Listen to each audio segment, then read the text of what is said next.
Ladies and gentlemen, good day and welcome to Bikaji Foods International Limited Q4 and FY24 earnings conference call. As a reminder, all participant lines will be in the listen-only mode and there will be an opportunity for you to ask questions after the presentation concludes. Should you need assistance during the conference call, please signal an operator by pressing the star, then 0 on your touchtone phone. Please note that this call is being recorded. I now hand the conference over to Ms. Hazel Rathod from Essential Technologies. Thank you and over to you, ma'am. Thank you. Good afternoon, everyone, and thank you for joining us for Bikaji Foods International Q4 FY24 earnings conference call. From the management, we have with us Mr. Rishabh Jain, CFO, and Mr. Manoj Verma, CEO. I now request Mr. Rishabh Jain to take us through the key opening remarks, after which we can open the floor for the question and answer session. Thank you and over to you, sir. Thank you very much, Hazel, and thank you all the investors and friends. So we welcome you to the year-end numbers review. And largely, so this year has gone by, has been very good for our company. So overall, we did a multiple work which is resulting in this number. So largely, in this year we set up a complete capex plan. So we got a commitment from government to invest close to 430 crore rupees of investment, and we got subsidy of 261 crore rupees. So this year we largely completed all the capex commitment, and eventually we have booked close to 93 crore rupees of PLI income in this quarter, which is for 3 years, 22, 23, and 24. This year also has been all the investment beat at all plant levels. So we completed all plant beat. Patna plant is coming this year, Frozen plant, Raipur plant. So largely we are in a future ready for growth in at least for next 2-3 years. Beat also its talent investment. So largely this year has been a lot of investment, beat it talent, beat at the back end or front end. So beat back end, we have done a good investment in our team building, and as well as front end, so all core and focus state. We have brought in a good new leaders to run the company and set the distribution and right RTM. Also with the view of automation, so largely this year was from automation perspective, also we've done a lot of investment. We are setting up right DMS, SFA, tracking every sales team. We have built a good sales team this year. So largely we did every front. We have done a good investment this year, which will give a good result in coming 2-3 years. From numbers perspective, so largely this quarter has gone by. So overall our revenue growth was close to 12.8%. When you see this quarter, of course the numbers in this number, PLI income has been added in the other operating income, which looks inflating. But overall our revenue growth is close to 12.8%. A gross margin is close to 33.1%. When we see last quarter of December, our gross margin was 31.5%. So our gross margin increased this quarter to 33.1%. And our EBITDA margin overall is 13.1%. So overall, at least key metrics, so this quarter has been improved for us. So largely from tax perspective, so this quarter we done 116 crore of tax, which is close to 200%. Of course, this includes PLI income. So overall, at a year's number, so overall, our overall revenue growth is close to 13.7% versus volume growth is upward of 15.5%. So volume, if you see ethnic snacks volume growth is close to 17% plus. So ethnic snacks has grown at a good level above company average. At EBITDA level, so largely post PLI income or EBITDA is close to 319 crore rupees, if you exclude PLI income also. Then also our EBITDA is close to 300 crore rupees, which is significant jump from last year. Our ROE and ROC is close to 20 and 31%. So largely we are built a complete capex. So largely years to come, there will be minimal capex in plant at least, and this will again help in improving the ROE and ROC for us. From manufacturing facilities perspective, so largely we have done close to 3 lakh tons and metric tons of capacity, which can comfortably give a turnover of close to double our turnover with this capacity. So we built a good capacity for coming years to come, and across all core and focus market, be it in Assam and Bihar, we set up capacity in last 2 years versus in focus market also in Kanpur, in Raipur, in UP, as well as in South. In all focus and core market, we set a good plan to have a further growth in our business. And we'll go beyond Rajasthan, Assam, and Bihar, which are core market. So in next years, we target to include at least 1 or 2 states in a core market. So, Manoj, over to you.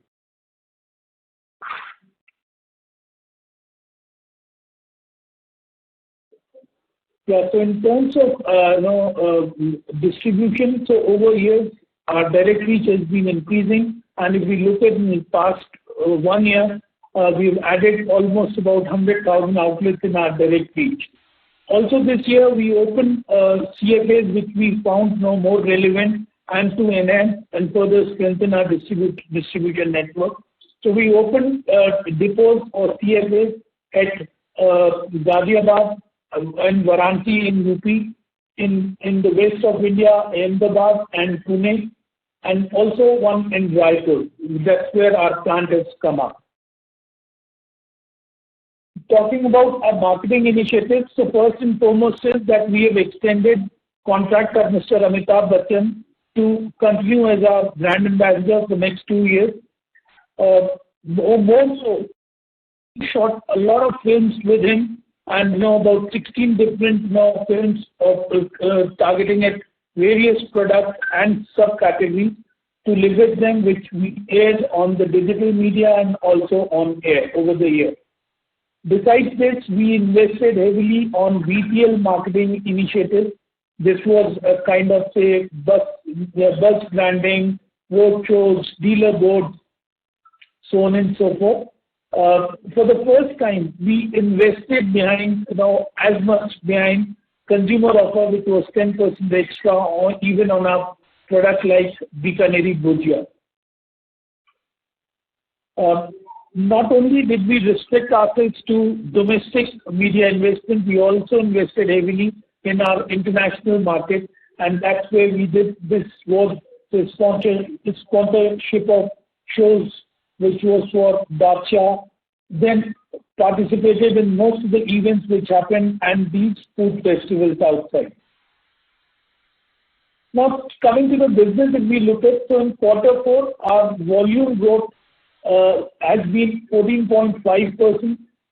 If we look at revenue growth, so revenue growth without, if we say, without PLI is 12.8. However, we add that PLI to it, which is what is reported, and you would see on the slide, is 32.9%. Ethnic snacks in this quarter has grown at 10.5%. Packaged sweets at 13.8%, Western snacks at 14.2%, and Papad in this quarter has grown at 23%.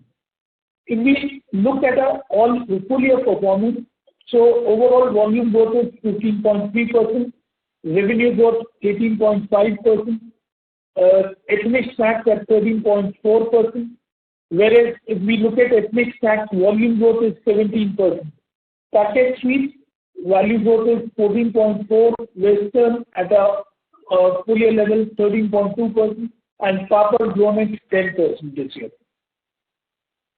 The contribution of the ethnic snacks continue to be the highest, and it's the shift between, if we look at last year Q4 and this year Q4, is almost the same. So there's hardly a movement there. All these categories have moved up.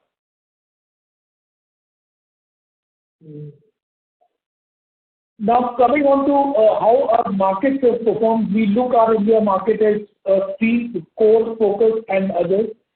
So here, if we look at our core markets, which contributes to over 72%, has grown at 9.1% in this quarter.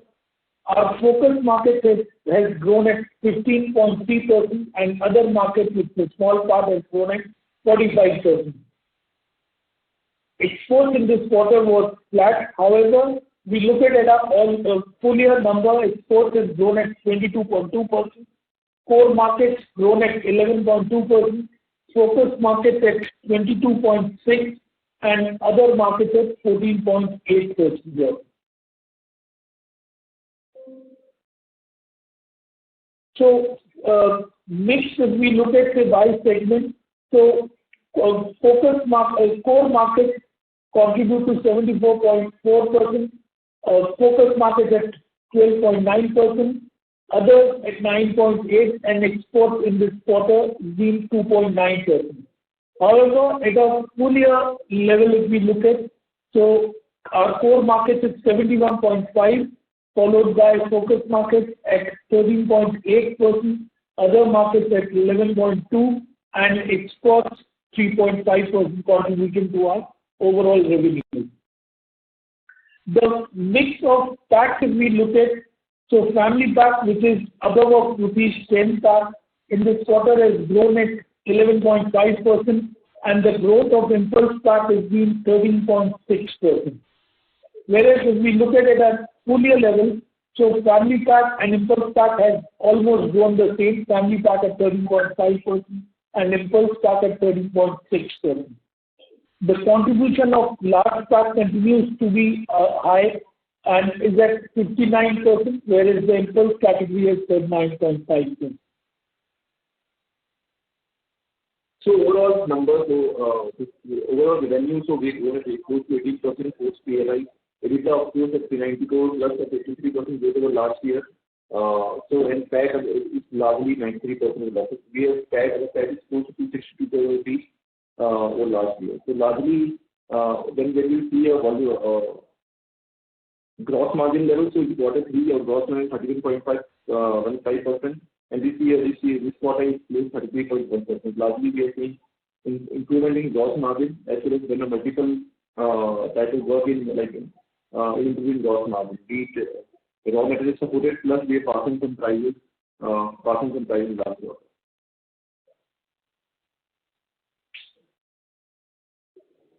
So largely from PLI level, so we are close to 93 crore rupees this year. For this close, 2022 was 19.8, 2023 was 28, and this year was 45. So last 2 years has been realized from government. This year, of course, we have moved as accrual income because we have fulfilled all the conditions of government of doing investment of sales support. So this we are hopeful that the government will receive grant from government before December 20. So that's the part from now presentation side. We are happy to answer all the questions. Thank you very much. We will now begin the question and answer session. Anyone who wishes to ask a question may press star and 1 on their touchtone telephone. If you wish to remove yourself from the question queue, you may press star and 2. Participants are requested to use handset while asking a question. Ladies and gentlemen, we will wait for a moment while the question queue assembles. Thank you.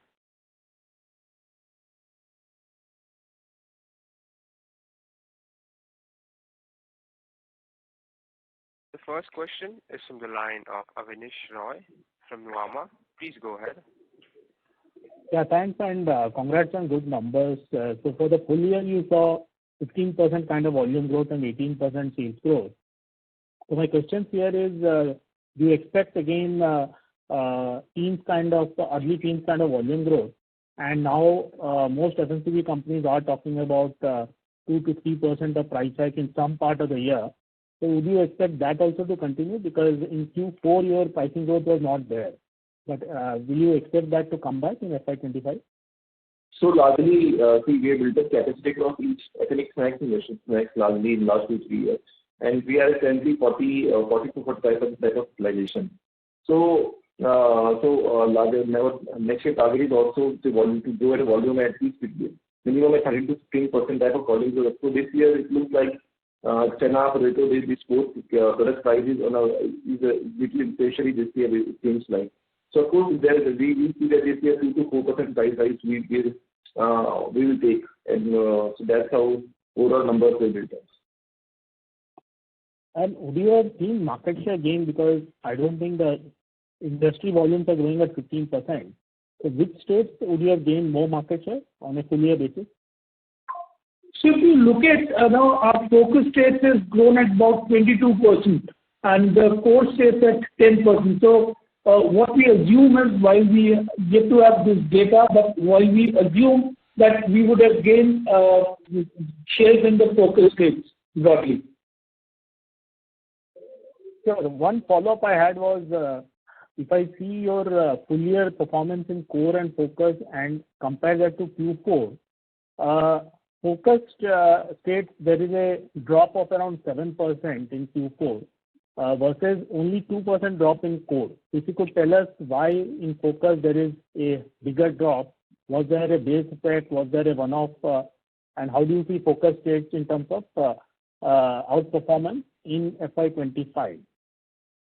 So I think the right way to look at it is, that if we look at it as a full year number, and which is what is 22. However, we look at that this particular, quarter four is being not as good as because of, Delhi. We have earlier we did not focus or we could not got our eyes into Delhi market, which is what we have done some changes, some stuff which is happening. You will see in next one quarter. So by end of quarter one is what we'll be in a different pitch on this Delhi market as well. Besides this, if you look at rest, all other markets have done extremely well. Also to tell the audience on the team, while we were talking about 6 focus states, what we have also done is here onwards, Chhattisgarh is where our new plant has got commissioned in the last quarter. And now we will have our focus on this Chhattisgarh state as well. So here on when we'll talk, we'll include Chhattisgarh also as our focus market. So last quick question, your exports growth was flat in Q4, was it 22% for full year? Again, here is there any one-off? Are you worried on all these surprise checks which are happening, Hong Kong, Singapore, etc.? Because Indian regulator has said that spices there is no problem. But global regulators are saying there is a problem, and it could have a trickle-down impact on other exports also. So what's your comment on this? No, so we don't see that primarily, on the spices, and that's also there's a factor which, these spices company also trying to work upon. However, our peer group or ourselves are not impacted of it. This is nothing but some quarter shift from this quarter to another quarter. And for export, what we normally have is we have order about 60 days in advance. So this problem is not the reason you will see this coming back in the subsequent quarter. And at a full year level, if we look at that's how we measure and that's how our team carries or our distributor carries target is really in line with what we planned as ahead of 22%. And just one follow-up there, you also use a lot of spices, obviously, in your namkeen, bhujia, etc. So there is no risk, right? From a global standard quality aspect, there is no risk. So we comply with the law of land. So whatever is permitted in that country is what only we export. So this passes through very, very close and tough audit processes, and that's how we export it. Even when our product goes to that country, we get those checks, compliance checks, and that's how we are able to sell in these markets. So we don't see as such any of the challenges with us. So thanks and all the best. Thank you. Thank you. The next question is from the line of Percy from IIFL Securities. Please go ahead. Sir, my first question is on the focus states. There your market shares are very low, right? So, I mean, the percentage growths, can be very, very disconnected from the industry growths because of the low base, low single-digit kind of market shares in many cases. So shouldn't you be gunning at some 25-30% kind of volume growth in these states? And what is required to get there? And do you think that is a realistic number to target, first of all? See, I think very well said that one can look at these numbers as well. But in all these states, if you look at it, so there is a situation wherein, we have the market leaders and also have, on below us, the regional and the local players as well, right? So that's the status in these states. Now, we don't want, in the earlier con calls also, we have spoken about that we don't want to be a discounter brand, a disruptive brand wherein we do these kind of volume gains, and thereafter it becomes difficult to live with it or to continue with those stuff. So that's the reason our investment is more on to get our distribution right. If you look at the distribution number, if you look at the coverage, what we are getting in these states. So it will be a slow and steady and a slow burn. This is what we always have been talking about. Even today, as we speak, we have grown at about 22%. That's the value growth. And if we talk about volume growth, it's about 25% in our focus state. That's the volume growth we have delivered. And in certain states, as we now speak about, say, UP, which is a large market, of course, our shares are also very, very small. But there, the growths are to the tune of this category is about 40%. So we are more or less in line with perhaps what you said, 25% growth. But more importantly, this is about getting ourselves right and future ready for the times to come. Understood. Secondly, just wanted to understand your judgment on what happens to volume in different pricing scenarios. So right now we are seeing a slightly negative pricing, and the volume this quarter is around 14-15%. Supposing if like next year you are saying 2 to 4% YOY pricing growth, in that scenario, does the sort of volume take a hit, or we still continue with our 14-15% kind of volume numbers? So largely as a company with being a big capacity we have made, built it, so target is to at least grow at 9 to 15% volume growth at least for next 2 years. Sorry, how much did you say? 13 to 15%. 13 to 15% volume growth. Okay, understood. Lastly, coming on to your margins, so this quarter, if I strip out the PLI benefit completely, your EBITDA margins are 13%. Now, on an ongoing basis, I think you will be booking PLI benefit of somewhere around 150 basis points of sales. Correct me if I'm wrong. So would we be right in assuming that for FY25 we should be targeting a 14.5% kind of a EBITDA margin? Of course, post PLI we will be targeting around the same post PLI.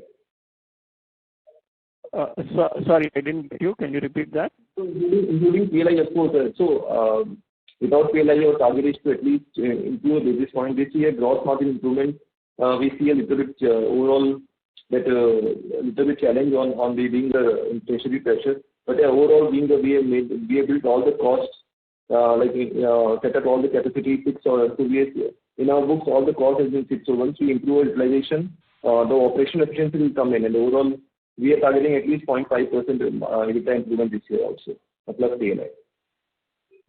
Including PLI, right? Yes. Okay, I'll probably take this offline. The line was not very clear. Okay, anyways, thanks a lot and all the best. Thank you. Thank you. The next question is from the line of Dinamra H. from JM Financial. Please go ahead. Hi, am I audible? Yeah, you are. So congrats on the good results. My question was regarding PLI. What is the consistency in the PLI scheme we can expect, for the next 5 years? Are we going to continuously keep bidding for PLI in the next 5 years? And how do we see that? So largely from PLI perspective, so we have received close to 261 crore rupees of commitments from government, and we invested 438 crore rupees. So it's a 6-year subsidy. So 3 years has been gone by, and we booked close to 93.6 crore in a single year last year. It was for 2022, 2023, 2024. For next 3 years, it will be on quarter-on-quarter basis because we completed all the CapEx commitments. So it will be on a quarterly basis. We'll book the PLI income for next 3 years. And how long, approximately, do we see the continuity of the PLI within our business? For next 3 years.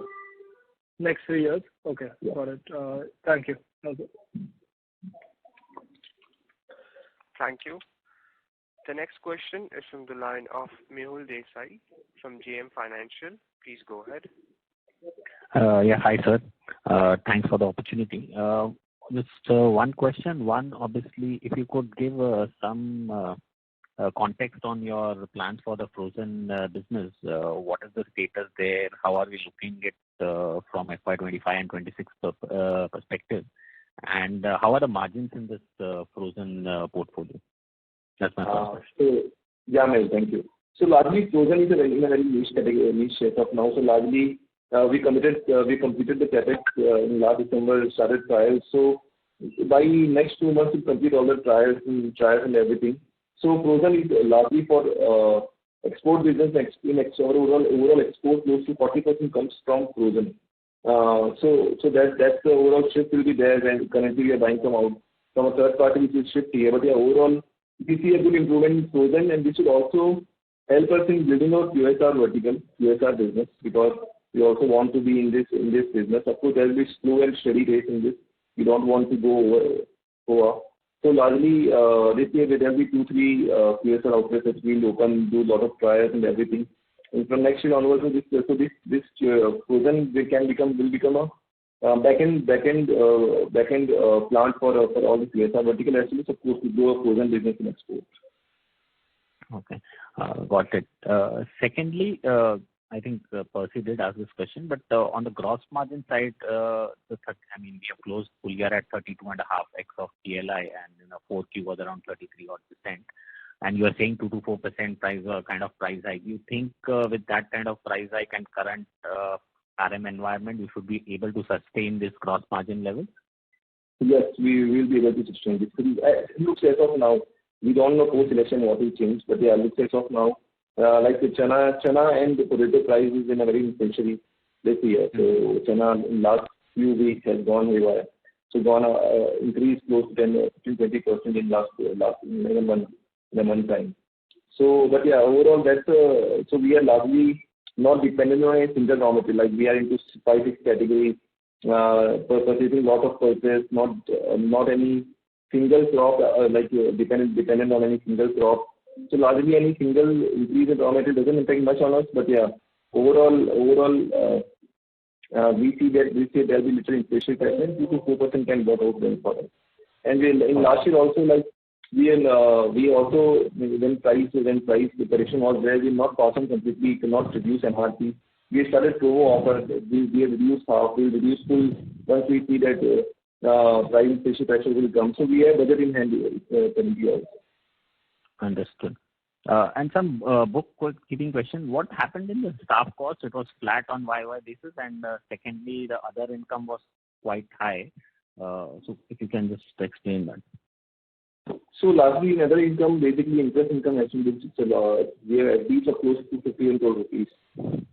So that's the interest income having good in other income, and staff cost is largely flat. So last year there was if you see the overall breakup of when we publish annual report. So ESOP expense was big this year. ESOP expense was less because last year has been big. So this year overall investment in people was big. So when we see overall, it's a percentage is flat, but investment in people is big this year. Okay. And last question: what is the capex plan for FY2025-26? So for next 2-3 years, there will be just we don't see major capex coming in. Just NPD regular maintenance capex. Plus we need to build some small mother warehouse type of thing, but it will not be a big capex type of thing. It will be just a small some internal activity. Okay, got it. Thank you so much, and best of luck for FY25. Thank you. Before we take the next question, we would like to remind participants that you may press star and 1 to ask a question. The next question is from the line of Shirish Pardesi from Centrum Broking Limited. Please go ahead. Yeah, hi Manoj, Rishabh sir, good afternoon. Thanks for the opportunity and congratulations. So, 2 questions in the beginning. Could you talk something about competition, how the reaction on the new markets when you are entering? Is there any discounting which is going up, or you are primarily seeing a very sharp reaction for the organized players? Any color if you can add? Hi Shirish.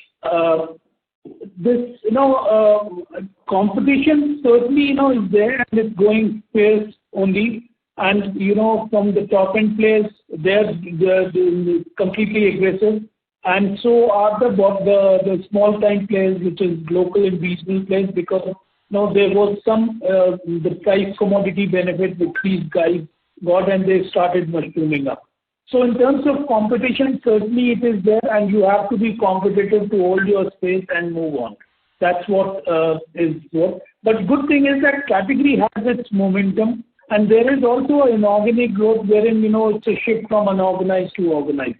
So that's helping all of us move forward. So let me ask Manoj the candid question. When you enter into the new market, you take a pricing strategy and discounting as a placement, or you do the advertising route and do the local advertising. So I think I'm just trying to understand how do you plan to, or how do you penetrate these markets? Because obviously existing competition will be there, and you are being a new player. Obviously you will get with the right distributors and partners in the channels. But I'm just more curious that why this growth is happening. Yeah. So when we get into new markets, so certainly discounting is not a part of our strategy, and that's completely outside for whatever we'll do. We are more into expanding our distribution, reach, quality. That's what we talk about, and also is the investment in marketing to create some demand and brand awareness. That's what, keeping in mind, we extended contract of Amitabh Bachchan, because his stuff, we did certain research, marketing teams came back with the brand equity, what we are getting and what we are leveraging. Whether we were there in the store or in those markets before or not, but when our guys go there, so ours is not an alien brand. We are at par or plus minus to the national or the key brand, whatever is selling there. That's what we do. Also, Shirish, these markets are not virgin markets for us. We have been there for ages. It's that we never focused these markets. It was more of a trading model. Whoever had asked will go, and then supplies are not there. We'll not serve to the way. Those has been the challenge. We are now getting into whole in these markets. It will be a slow burn, but you will see over some time we will be amongst top three players in these markets. Okay, that's helpful. Rishabh, on slide 24, you did allude saying that chana prices is going up. Just wanted to understand, in the high inflationary situation, have we done any tweaking in terms of sourcing strategy or hedging strategy? Yeah, so largely sourcing and hedging is a part of our strategy, and largely we always book close to 40 to 60% of our overall requirement of season we normally book. And this year also we are the same. We have booked close to 35-40% of overall requirement. So largely that hedge we have hedged, but of course we cannot completely foresee the price rise. But overall we have secured our next 40-50% of requirement, and balance of course we need to purchase, and that's how we'll be passing on few prices in largely products which are chana operated. Okay. My last question on Chhattisgarh plant. When do you expect to get commercial production? So we have done a commercial production in March. Okay. And if I just ask obviously since Manoj has said that there will be some trading and the product will be available, but if you can share in FY24 or maybe FY23, what kind of revenue would have got in Chhattisgarh, and what kind of expectation you are saying, because you are putting the infrastructure now? So largely Chhattisgarh currently is a small number. So largely, so we see at least go this year, like 2025, we will do close to 17-18 crores top line this year. Possibly, yeah, even more of course. Okay, wonderful. Thank you, Rishabh. Thank you, Manoj, and all the best. Thanks. Thank you. The next question is from the line of Gaurav Jogani from Axis Capital. Please go ahead. Thank you for the opportunity, sir. So the question is with regards to the target of that 13 to 15% volume growth. If you can help us dissect how are you looking to target these volume growth within the various categories. So for example, what will be your target for volume growth in the ethnics part of the business, and what would be in the western snacks and the packaged sweets part of it? Yeah, so the growth in western snacks would be slightly, a couple of percentage points higher than the ethnic snacks going forward, because the way we have commissioned our factories across, the way this brand is picking up, it will be ahead of the ethnic snacks. However, all these plants do have a capability to produce our ethnic snacks as well. It's only Bika Meri Bhujia and Namkeen which primarily will continue to be produced and supplied from our Bikaner factory. Sure. What about the packaged sweets? I think packaged sweets was also one key focus area for you. And, there were talks about democratization of these sweets into smaller packs so that the reach increases. So any update on that front? Yeah. So sweets, if we talk about, of course, so we spoke about two things. That sweets has huge seasonality impact, right? So during the season time, we are the demand is by far higher than the capacity what we have, and in the rest of the time we see it's reverse of this stuff. So what we've done is that we've started some 5 rupee Katisa packs and all that stuff, and in the last quarter is what we've done trials, and it is getting well accepted. I think it will take a while by when we'll be able to settle the small packs, because market of sweets in small pack is also not very big. This would be about creating an opportunity, creating a market for that, and that's what we are working on. Sure. And so my second and last question is with regards to the margins again. I mean, if we look at the margins on a full year basis for FY24, ex of the PLI, it is around 22.5%, the gross margin that is. And on an exit basis, we have already done, I think, 33% kind of a gross margins. So, with the inflationary impact that we are seeing right now, how much of an impact can we see on the margins going ahead? And how much can we, negate this with operational efficiencies now since the capacities are online? So largely what we are targeting is this year the overall gross margin will be around 32.5-33%. This will be a range this year. This is what currently we are looking at. And operational efficiency, of course, we are targeting at least 0.5% improvement in below efficiency level, because last year we did a lot of investment in people, setting up teams, setting up plants, costs, everything. So this year we will have some result of that. Sure. Thank you and all the best. Thank you. A reminder to all participants that you may press star and 1 to ask a question. The next question is from the line of Nitin Gupta from MK Global. Please go ahead. Yeah, hi. Thanks for the opportunity. I just wanted to check on this margin questions again. Like the chana price increase, given we have procured 50-60% of seasonal requirements, so would we have any effect on our gross margin in Q1, or it's since we are high, so we don't see any impact? So largely in Q1 we don't see any major impact. In Q2, of course, we'll look into it, and Q1 we don't see any major impact. Sure, thank you. And secondly, on your A&P spending, so in FY20 when we sort of signed Amitabh Bachchan, there was a bunching up of A&P spending. So similarly, this time around when we have signed in, we have shot multiple videos and all. So do you think A&P spending as a percentage of sales will come down in the following years? So largely, signing of Amitabh is one thing, and depending on the marketing strategy. So largely we are keeping close to 1.75-2% as a marketing budget, because this marketing budget we always keeps ahead from all the competitors, be it in consumer mind as well as trader distributors mind. So this is a branding investment what we plan to. Okay, thank you. My next question would be on your core market. We have grown at 9%. Can you provide some flavor in terms of how has been the growth in Rajasthan and Bihar, Assam? Just a qualitative. Between these 3 core states, if we look at, so Assam has been the highest growth, followed by Rajasthan, and then Bihar. Bihar, if you look back, Q2 has not been a great quarter for the industry also in Bihar because of heavy floods, what happened, early monsoons and all that stuff. So that's where, the growth of Bihar is about 7.8%, and rest, both these Rajasthan and Assam are double-digit growth.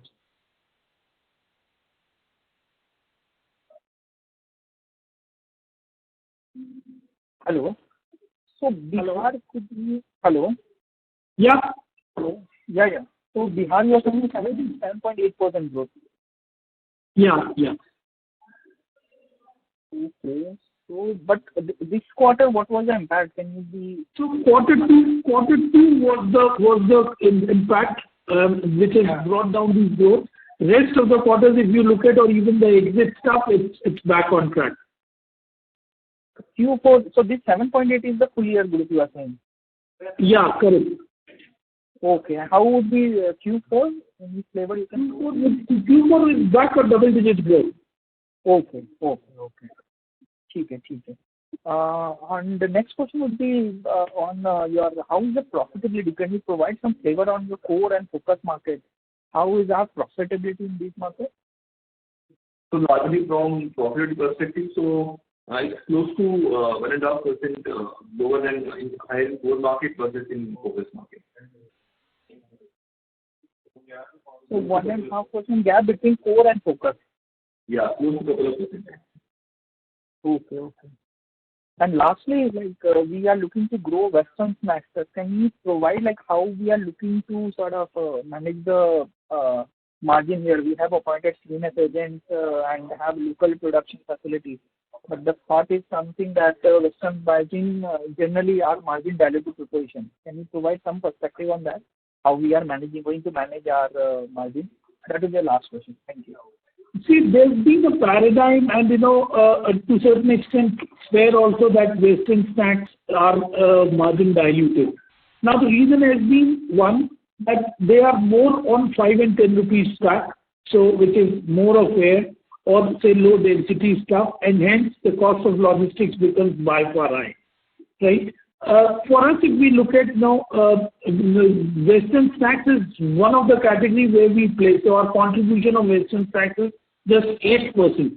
So therefore, it does not impact as much on our the bottom line or the EBITDA numbers, because we sell a lot of stuff which are high density, like products like say sweets, which is very, very high, papad and all, and this tags along over and above this stuff. So therefore, this is one reason that it is not margin dilutive for us. Second is that earlier it was so because you could not transport it from say Bikaji to the other corners of the country. But now that factories coming up in the local areas, in the regional areas, this further reduces this stuff. And our focus has been not just 5 and 10 rupees. We are into 20 rupees, 30 rupees, and 50 rupees chips or large packs as well. So that's how we look at it, and we are pretty conscious in terms of that there is a threshold that our margins would not go beyond this stuff. If it comes to shove, maybe we'll have to pass the price to the consumer, but not take a hit in this thing. Thank you, sir. This is really helpful. Thank you. A reminder to all participants that you may press star and 1 to ask a question. Participants who wish to ask a question may press star and 1.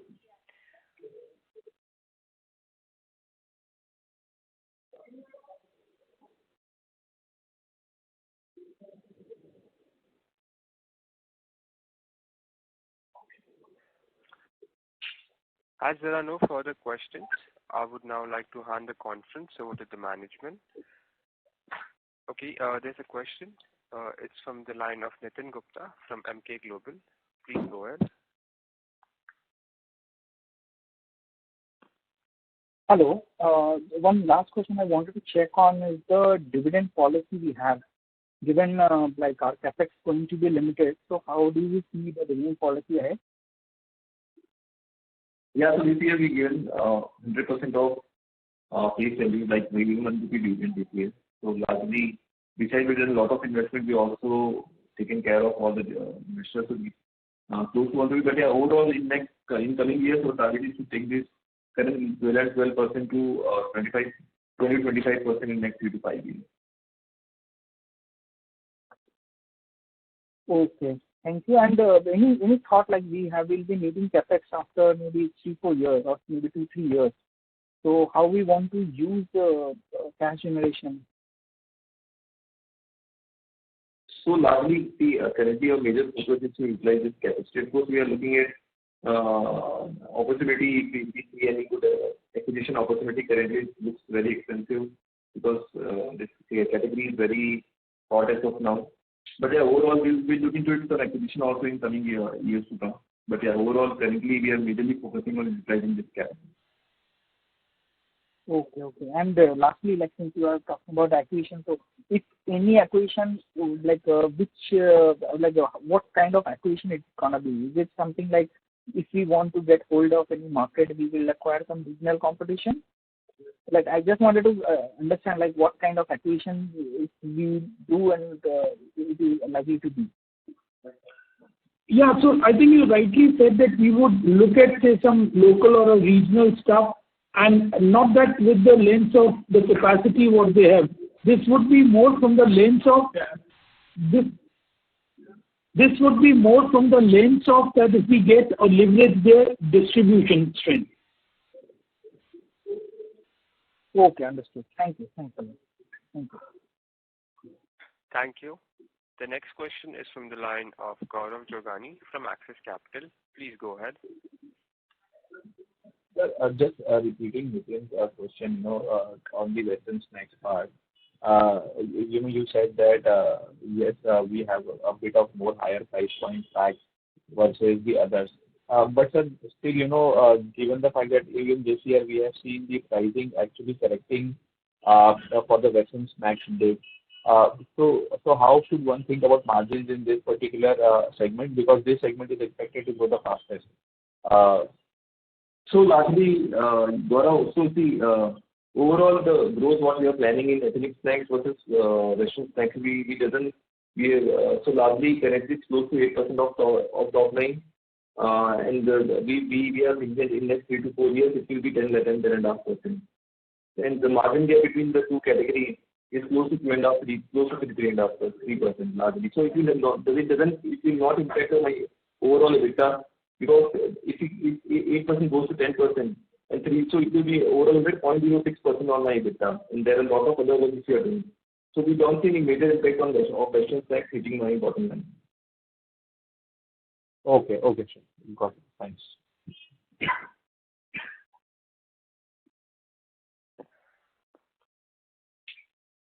Thank you. As there are no further questions, I would now like to hand the conference over to the management for closing comments. Thank you very much, the organizers and the participants who took their time out to join this call. Hopefully we could answer the questions what you brought up, and would be glad to take offline as well if anything you feel was unanswered or you missed asking in this forum. Thank you once again for showing your confidence, interest in this organization. Yeah, thanks again. On behalf of S-Ancial Technologies, that concludes this conference. Thank you for joining, and you may now disconnect your lines. Thank you.